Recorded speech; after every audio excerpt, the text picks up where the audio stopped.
ato lang kuhaan may galaddugang mga follow-ups no kanang mao nga report unya mga sukit tig paminaw. Aras sa tos mga issues mga kaigalaan sa pag-atake mahigala sa Amerika didto mga kaigalaan sa Venezuela mga sukit tig paminaw. Venezuela no. Ato ning hatag pagtagad Caracas Venezuela diin nakuha nila mahigala si Venezuelan President Nicolas Maduro ug ang asawa ini nga Cecilia Flores in less than 30 minutes. Grabe kapaspas kayo, well coordinated mga kaigalaan ang ilang military. Ato sa ning i-discuss before tamo adto sa mga legalities ani. Kay kining pag-attack mahigala so far ha. Kining mga military display karon sa US mahigala under sa administration ni Donald Trump. Grabe ning iyang pagpakita sa puwersa sa Armed Forces of the United States of America. Kadtong pagkuha mahigala ni Soleimani, ngilngig ka ito. Grabing drone attack lang to. Leader mahigala sa Iran. Grabe itong pagkakuha. Precise yun ang target.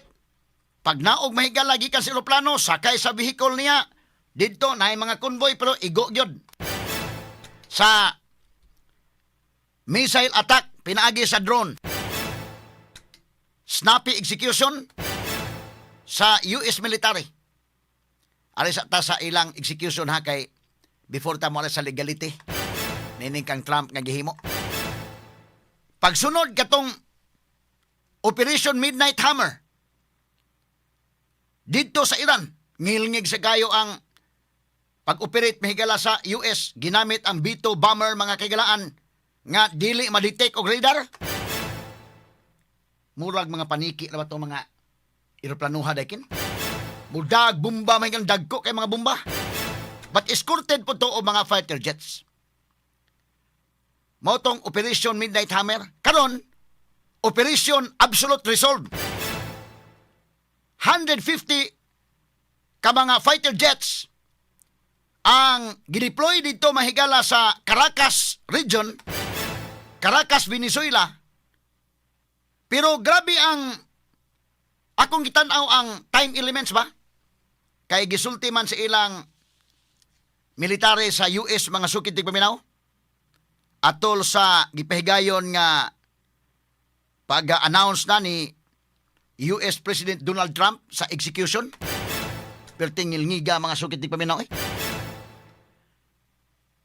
Si Trump mihatag o go signal ni anang alas 11 sa gabi sa Pizza 2. So, paghatag niya go signal mga kaigalaan, alas 11:46, masabot na tuloy, alas 11, alas 12, alas 1, alas 2. In 3 hours lang, no? Wala kabot 3 hours, kaya alas 11:46 naman. Pag alas 2, buntag yun, alas 2 ka down. 20 ka mga air bases sa Amerika ang nag-deploy sa ilang mga fighter jets. Nakaingon yung kagrabe ang coordination sa US military. Dahil yung kaingon ngilngiga sa kinsay ground commander ani dahil. Ngilngig. Appreciate yung ka. Kinsay ground commander ani kay well coordinated man yun. Ang USS Ronald Ford diri mga higala sa aircraft carrier na ka-standby sa Caribbean Sea. Aircraft carrier na ha? Dito ang Navy mahigala ready for backup simbako magkinaunsa. Ang Air Force nila nga 150 ka mga fighter jets ang ni-attack mahigala dito sa mga kampo, ang headquarters o ang airbase. La Carlota Air Base. Dito mga kaigalaan sa Caracas, Venezuela. Ang movement, tuloy-tukuan di ba? Simultaneous day. Movement sa Air Force, movement mahigala sa Delta Force. Movement mahigala sa ilang Navy nga ready for backup.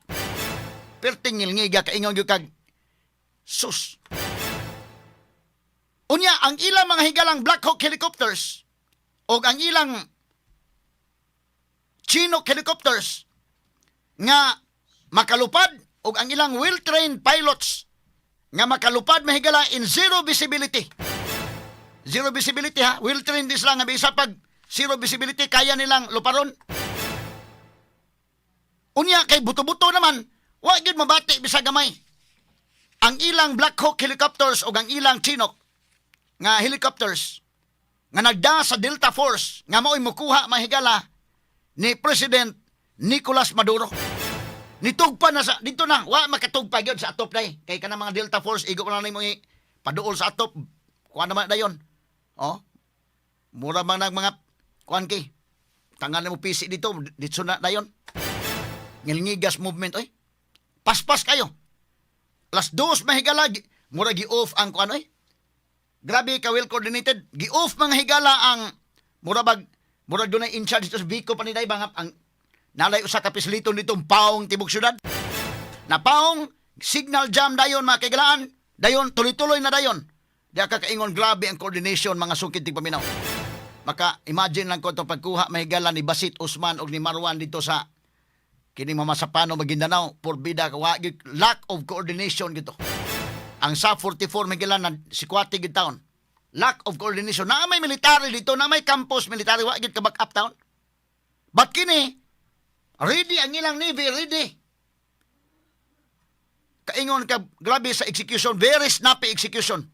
Diha gyud ka kaingon ngilngiga. Ang China ron mo nagtan-aw aning tabuan lingo-lingo China nga naman ang mga military defense system nga gigamit ining Venezuela gikan sa China. Straight to the point. Now, ato naman to na isgutang sugod kagahapon tong legalities. Kining kan Trump nga gihimo malag nasakto ba ni o dili ba?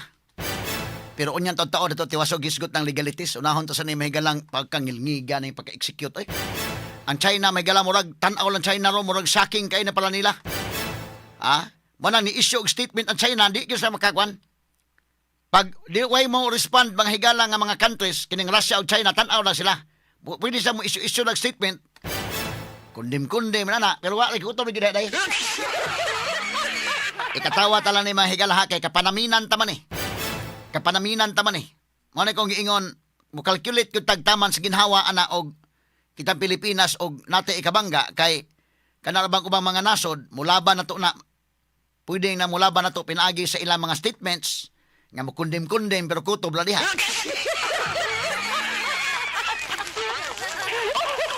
Atong ni agi kato katawa mahigala.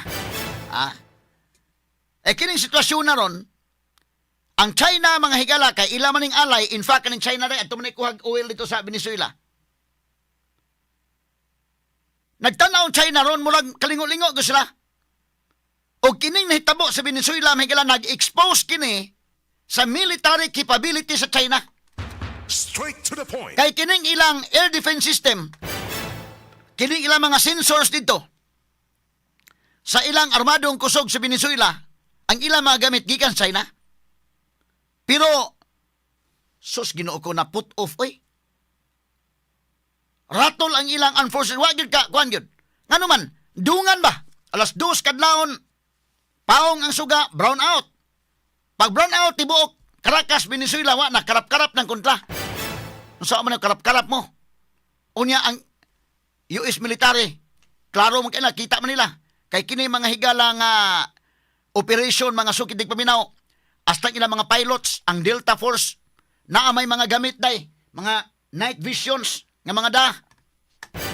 Unya kining ilang mga Black Hawk helicopters o kining mga Chinook helicopters. Uban sa ilang mga well-trained pilots, makalupad in zero visibility. Kaya nilang luparon mahigala ang usa ka lugar bisag way makita bisag gamay. Straight to the point. Ingon na ang training ano nila. Mo nang gitawag ni sila mga higala og night stalkers. Di ba ka na day night stalkers? Kagabi ko no nga tigpaniid man ni day, mabay ko na ni. Bisaya. Kanang stalker ba kay ba? Night stalkers gikan ni sila mga higala sa 168th Special Operations Aviation Regiment. Og ingon man sa Special Forces Operational Detachment Delta Force. Ang ni attack dito mga sukid tig paminaw porbida. Unya pag signal jam na gipaluparan nila eroplano mga kagalaan kining gitawag nila US Electronic Warfare Aircraft EA-18G. Kana nga klase sa aircraft lupad na mapaong ang tanan nga mga gadgets nila sa ubos. Jesus Ginoo ko. Yagi talaga katawa ha kay tanan computer system sila sa Venezuela paong tanan. Usa man pag-react nimo sa military day. Diha nakita ang superiority mahigala nga makaingon mahigala nga in terms of supremacy in electronic warfares, layo kayo ang mga gamit sa China ini sa US ini kalakiha kumauhon. Kay kini gud manghigalang military equipment karon, di na maguni kining gira karon nga kanang face to face nga gira na agyapon. Kay kining Delta Force pag-extract nila mahigala sa ilang president dito nga si Nicolas Maduro, siyempre kuan man special unit man ni mga kagilaan. Special unit sa ilang army dito mahigala nga Delta Force. Pero kanang uban din ha, ang ilang defense system computerized na tanan kasama kay mura na lamog nagduwa-duwa din ha mahigala og counter strike. Kana sa Israel. Kana man yung kanang mga Iron Dome sa Israel. Computer na mura kag nagduwa nag system day nga kunday.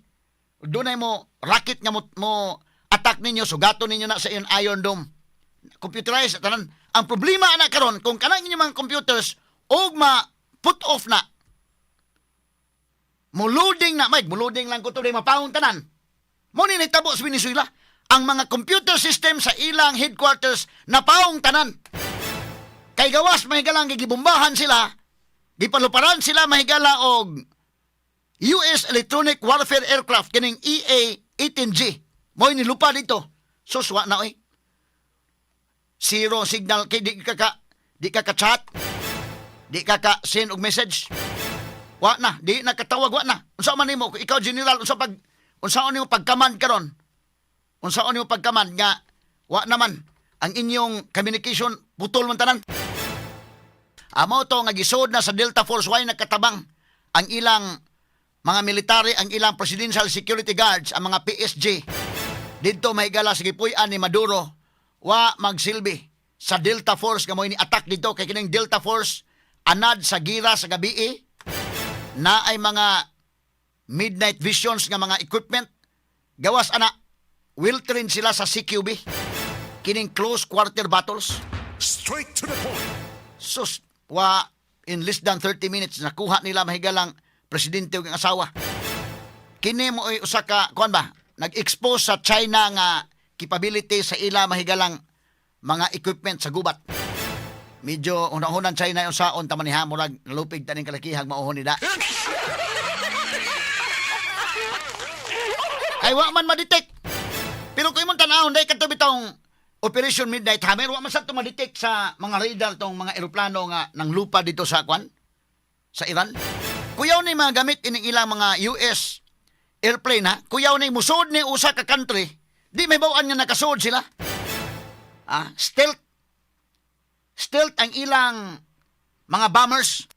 Mo ni kuyaw. Kaya kanagon na ka sa airport, nakasaka ka nang sa tower day. Kana sa tower. Mo man ay mag-control kanang sa control tower kanang sa airport. Naman ay mo kuan na man sa traffic. Mo na nga kanang eroplano to akas taas. Sa di pa ka mo touchdown, mo communicate ka dito sa tower. Control tower kay sila man mo ay arrange sa traffic kay na may eroplano nga padong lupad nya katong padong tugpa. So mo nang moingon ang diya sa control tower nga ayaw sa kay kuan mo na patuyukon mo kumantay mo nga nakisuway ka na day nga patuyukon sa labaw sa taas. Wa pa masitol ang airport. Maklaro na sa radar. Klaro na sa radar ako nakasuway mo kung tan-aw radar day. Bisa ka na sa mga barko kanang mobiyahe ko pa dong sa baybay sa una atong mga kapitan sa barko amigo ko man adto ko sa ilang kuan sa kana ang sa kapitan yun. Magtan-aw ka sa radar day kana kung ultimo kahoy is dagat ni ken maglutaw. Kita sa radar. O dunay mo lupad diha nga kon kita. Makita sa computer man na. Makita nimo nga dunay something nga naa. So madasmag ka na. So break sa kay naay kuan sa unahan. Makita na. Ba't kini kakuyaw aning kalakiha daykin?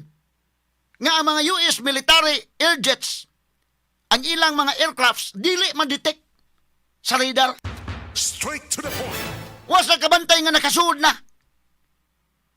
Pagkahuman, di paluparan mahigalang. Kining gitawag nila US Electronic Warfare Aircraft na paong na signal jam sila wa na. Sa tupalupig di ay ang equipment sa China. Tig pagkalupiga. Parihara ko na mga higala kanang radyo ba? Tisingil ko ng radyo kanang sa una uso ang radyo Abigon. No?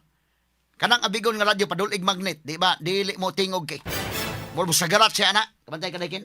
Sagarat. Nana ang ginahimo. Kining klasiha mahigala sa US Electronic Warfare. Doon na ba'y magnet bitaw?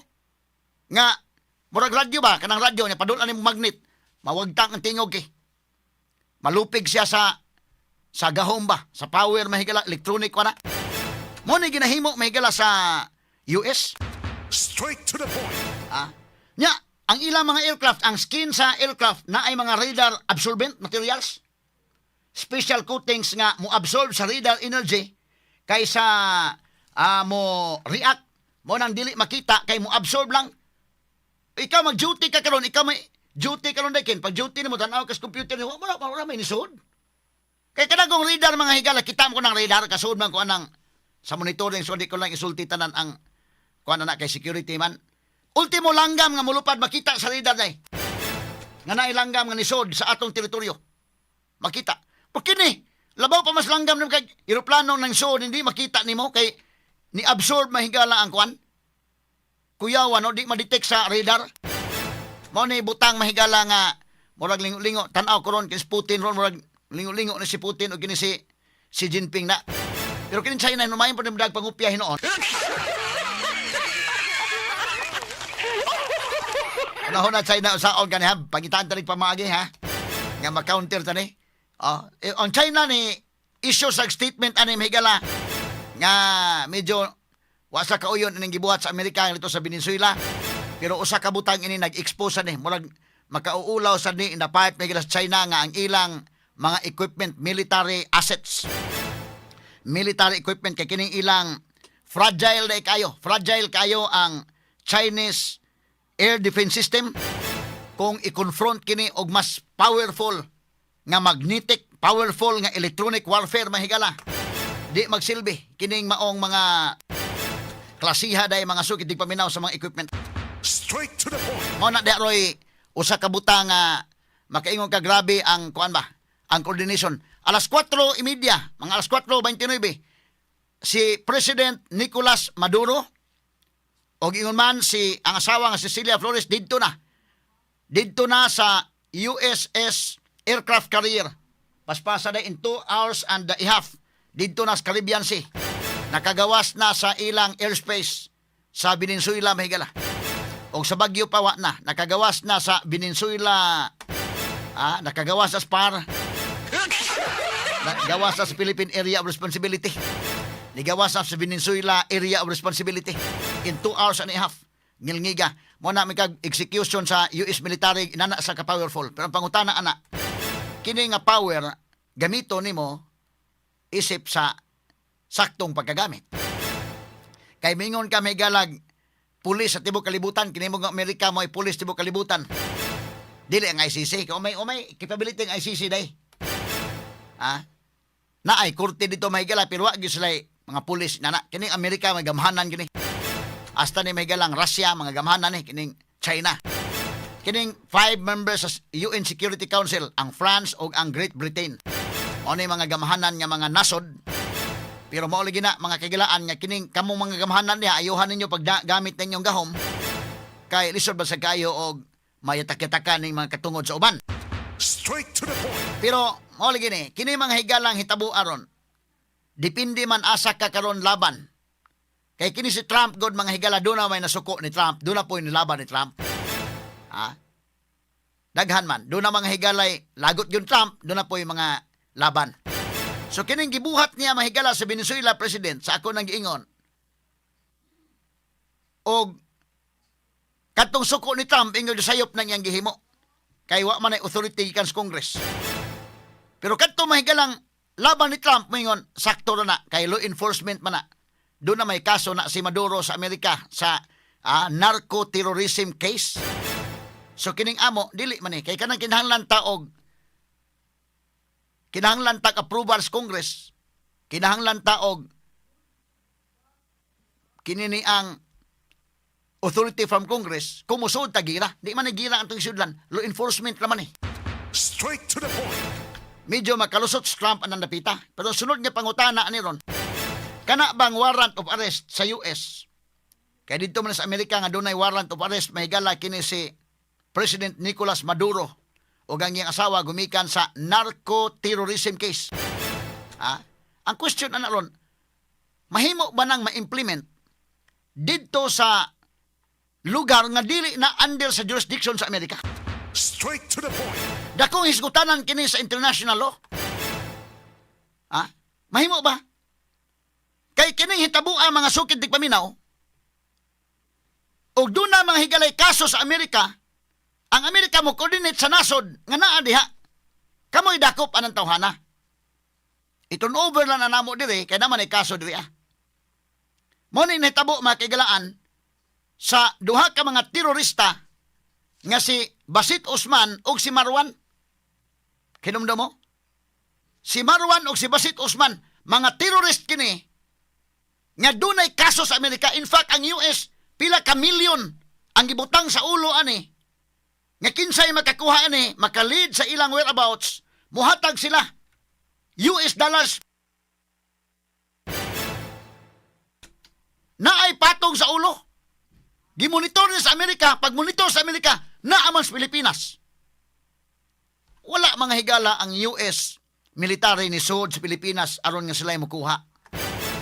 Ha? Wala. Nga naman, dili naman under sa ilang jurisdiction eh. Kinsa may nikuha ato, ni-coordinate sila sa Philippine government. So ang Philippine government, maoy naghimo og operation, but ang data nga gihatag, ang information gikan to sa CIA. Naas la, kuha ng information, naas Maguindanao, Mama Sapano Maguindanao, naa diha. Ha? Ang reward mahigala adto, dako-dako tong reward oy, milyones to dollars pa giday. Ang kadao nya tong Marwan. Pero kuya mga sudto Marwan, aside nga ang Amerika nangita adto kay mga terrorist man to sila, terrorist. Gipangita sa gito sa gobyerno sa Pilipinas dai kay kuan man to. Sila man to responsable itong sa Cagayan bitaw nga bombing indekin. Nilingig sa tos lagon. No? Pero diha to nagpwesto mahigala sa Mama Sapano Maguindanao. So ang gibuhat during the time of Pinoy, ang iyang gitahasan adto ang Special Action Force nga maoy mukuha mahigala ni Basit Osman o ni Marwan. Straight to the point. Kabantay mo, pagkuha ni Basit Osman ni Marwan, giputol ang kumagko, gipadala sa Amerika. Confirm. Muna bitaw, katong operation, daghan man mga off the records operation today. Daghan nga off the records. In fact, doon na mingon nga doon na mga nakita nila mga US, kung nga nakita nila sa area. Wala sila mo directly participate. Kaya mingon US, dili man ang among lugar, kamo lang din ha. As a sign of courtesy kay sovereign country man ta. Sovereign country man ta. Muna yung nahitabo mga sukitig paminaw. Ang question ani ron, nganong ang US mo may nangunay pag adto sa Venezuela? Ma-implement ba na ang ilang warrant dito sa lugar nga dili ila? Straight to the point. Kana kung suko kan Trump, sayop si Trump. Pero mulaban po kan Trump, ingon nga, simpre kay president man, isa may mudakop pa ng president man nila. Di kami may mudakop.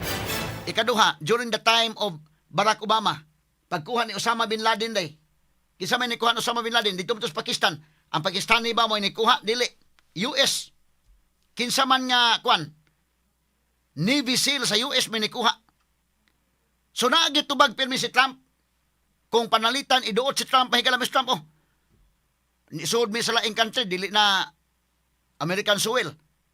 Moreklamo mo. Unya katunin kang sa kang kuan Osama Bin Laden, dili man to American soil. Nisuod man to sa Navy SEAL. Suko ng gibong Trump.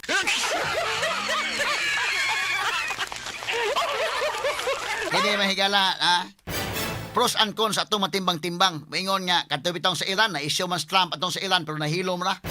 Pag-attack mahigalan Trump dito sa mga laboratory, mahigalan sa mga nuclear weapons, nga mga laboratory sa kwan. Ingon sa, grabe si Trump, gi-attack niya. Pero kung imong i-review, daan pa mga presidente kanito, si Bush, si Barack Obama, daan na sa ingon nga, ang Iran dili, kinahanglan niya mohimo, anak. Walang sila makahimo pag-stop yun. Isa may nakahimo si Trump. Sumuna nga kung tanaw nimo sakto ba si Trump o dili? O kag sakto do na kay legal basis. O kag dili na po'y legal basis.